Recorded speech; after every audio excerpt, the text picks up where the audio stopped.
Okay, let's be real for a sec. Who hasn't, like, actually daydreamed about writing a book? Oh, yeah, You know? yeah.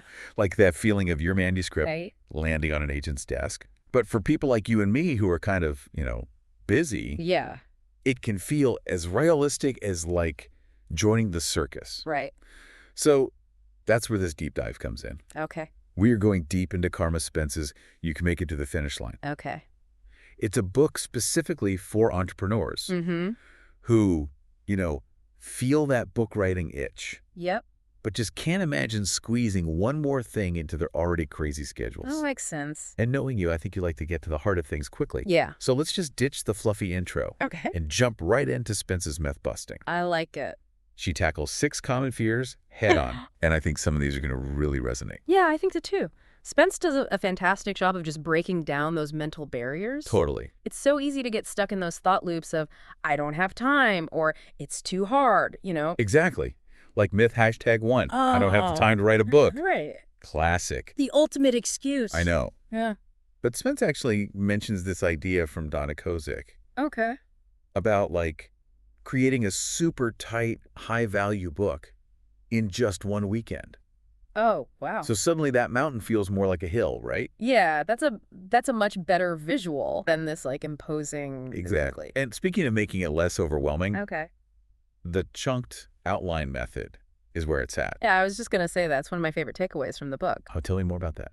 Well, Spence talks about like breaking the writing process down into these manageable sections Right. that fit into those little pockets of time we all have. Yes. Like even if it's just 15 minutes between meetings. That's like sneaking in a workout. Exactly. Just a few reps here and there. It all adds up. Right. But then there's that other fear. Oh, yeah. Myth, #2, writing a book is just too much work. Yes. So real. It's very valid. It is. But I love how Spence kind of reframes this. Okay. How so? She says it's really a matter of choice. Choice. Okay. The level of effort you put in depends on the process you choose Okay. and the return on investment you want from that book. That makes sense. Right. She even compares her own experience Yeah. writing a book over several years versus others that she's knocked out in a weekend. Wow. Okay, so there's a spectrum of effort required. It's about working smarter, not harder. I love that. Which leads us to, I think, the fear that keeps most aspiring authors up at night. Oh, I know exactly what you're going to say. What if I have nothing worthwhile to say? Oh my gosh. The worst. Myth #3. The one that holds so many people back. I know. And this is where I think Spence really shines. What does she say? She reminds us that, like, we all underestimate the value of our own experiences. That's so true. It's easy to forget that Right. when you're in it. Like you, my friend, Mm-hmm. are an expert in your field. Oh, thanks. You have a unique story. Oh. You have knowledge that people want. Okay. It's all about tapping into that Yeah. passion, that thing you could talk about for hours. I can get behind that. Right. See, I told you she'd resonate. She does. You were right. But here's where it gets interesting. Okay. I'm intrigued. What if you go in the complete opposite direction Okay. and you think, hold on, I have too much to say. Oh, I see. Where do I even start? That's a whole other problem. Right. That is myth #4. Okay. And Spence has a really brilliant take on this. I'm ready. Tell me. She actually flips the problem Okay. and reframes it as an opportunity An opportunity. I like it. for sequels or spinoffs. Whoa. Hold on. So my book becomes a series. Yeah. I like the way you think. Okay, that is clever. It is. Yeah. But how do you actually wrangle all that content into a cohesive book? That's the part I struggle with. That's a great question. Yeah. And Spence actually suggests using the outline as this tool. It's not just about organizing your thoughts.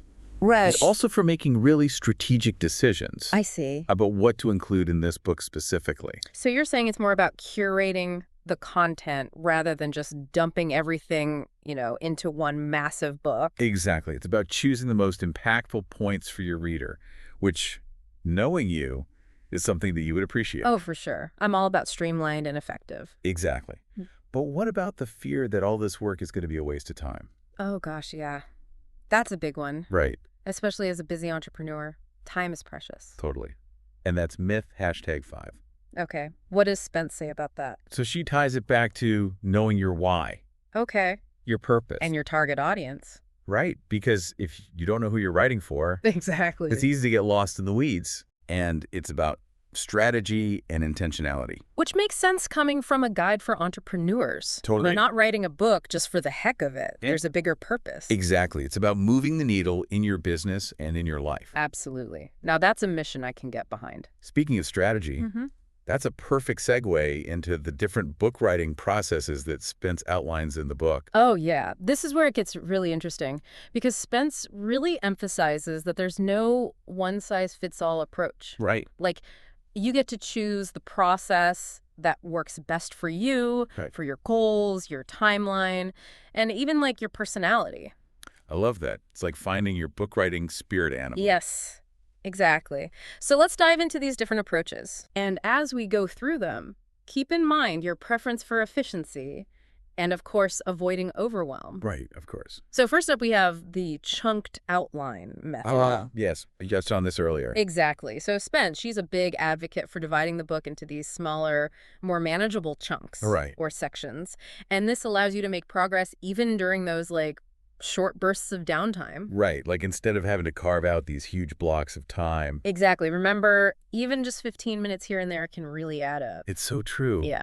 And I feel like knowing you and how much you love checking things off a list. Oh, yeah. Imagine the satisfaction of completing a chunk each day or week. Oh, my gosh. So good. It's all about that momentum. Yes. Those little wins. Okay, so for someone like you, who's already creating such amazing content online, Oh, thank you. Spence suggests tapping into that gold mine with the blog post to book approach. Okay. And I can already hear you asking, but wait, why would anyone pay for a book if the information's already out there on my blog for free? You know me so well.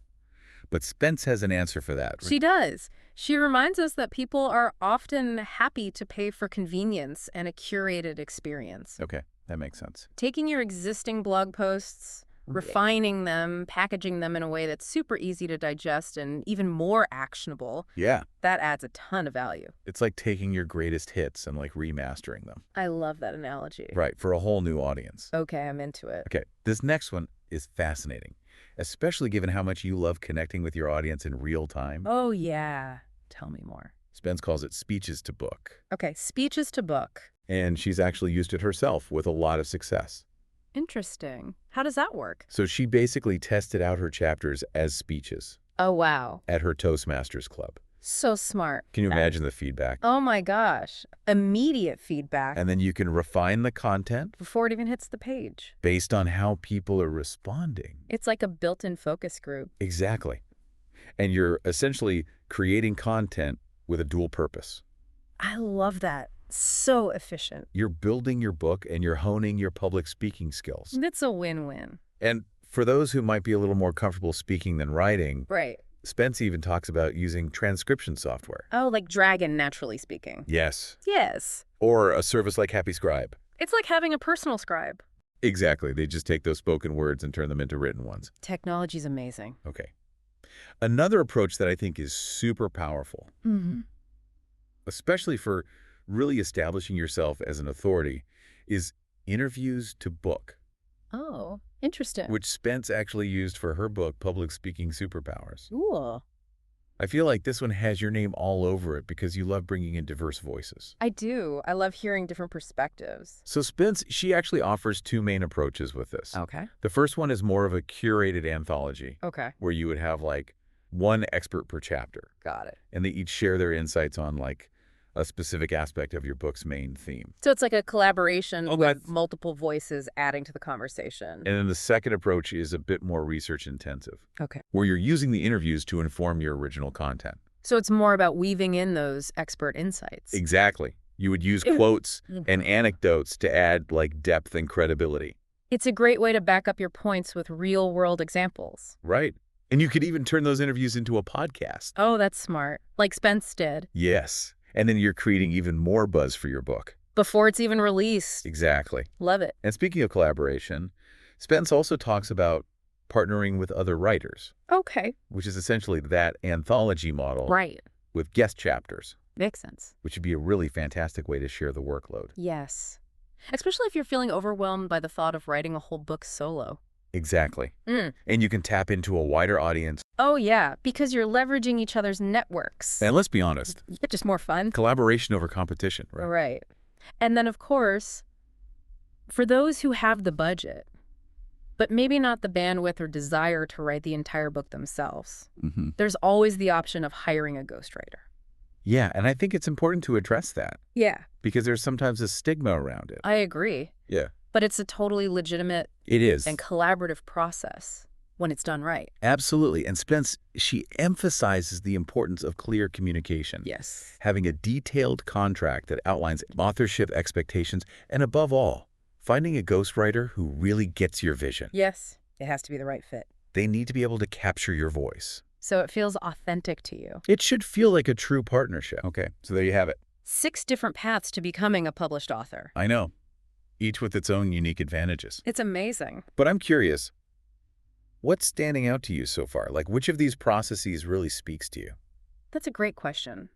And it's something that Spence encourages us to really reflect on. Before we just dive in head first. Exactly. But before we get ahead of ourselves, Yes. there are a few more crucial stages we need to cover. Okay, like what? Editing design, and of course, the grand finale, publishing. Okay, so we've tackled those book writing fears and found the perfect process for you. Right. It's all coming together. But we're not quite done yet, are we? Because writing that first draft, that's not the finish line? No, it's more like the halfway point. Spence really emphasizes the importance of these later stages, like editing and design. Right. Things that maybe don't seem as glamorous. Maybe not. Are super important. Oh, they're crucial. And I think knowing how much you love thoroughness, Yes. you'll appreciate how much detail she puts into these sections. Okay, so walk me through it. What does she say about editing? So she starts by breaking down all the different levels of editing. Okay. Like developmental editing, stylistic editing, Yeah. copy editing, proofreading. Okay, so she really breaks it down. She does. And she explains why each one is so essential for a polished professional book.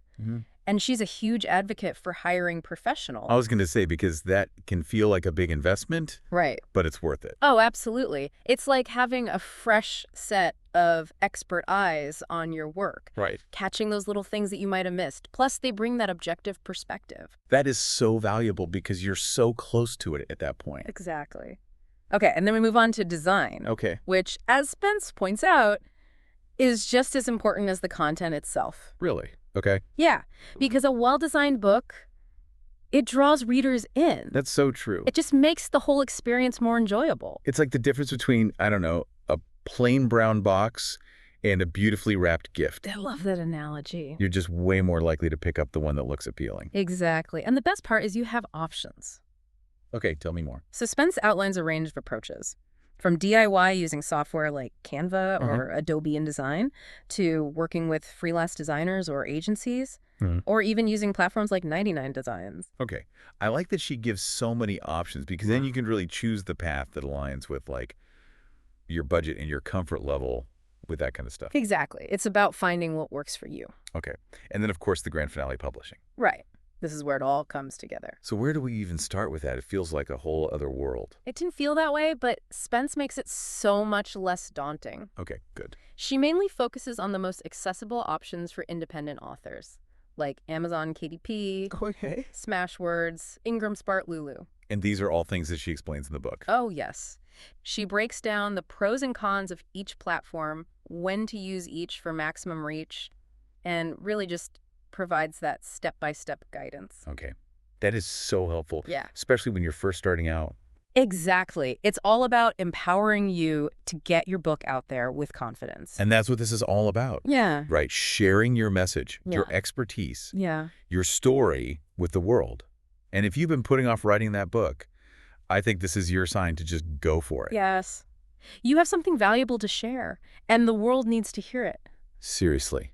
Yeah. Just get started and imagine holding that finished book in your hands. What impact could that have? Let that be your motivation. Let it fuel you to the finish line. I love that.